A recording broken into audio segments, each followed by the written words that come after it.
Привет! Компания Poco представила в Индии смартфон C55.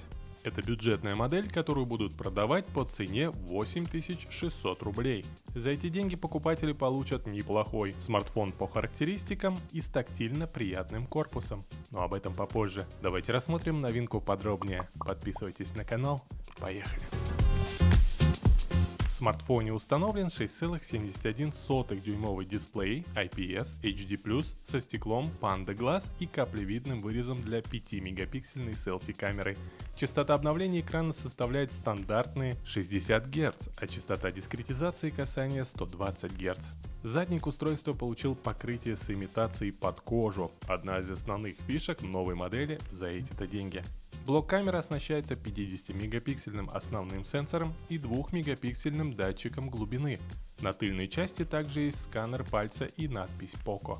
Внутри телефона установлен чип MediaTek Helio G85 с 4 или 6 гигабайтами оперативной и 64 или 128 гигабайтами постоянной быстрой памяти eMMC 5.1. Встроенную память получится расширить при помощи карточки microSD до 1 терабайта. Poco C55 работает на базе MIUI 13, Android 12 и оснащен аккумулятором емкостью в 5000 мАч с зарядкой 10 Вт. Защита от пыли и брызг IP52. У смартфона есть порт 3,5 мм для проводных наушников, а также Bluetooth 5.1. На выбор 3 цвета корпуса: Cool Blue, Power Black и Forest Green. Открытые продажи стартуют 28 февраля.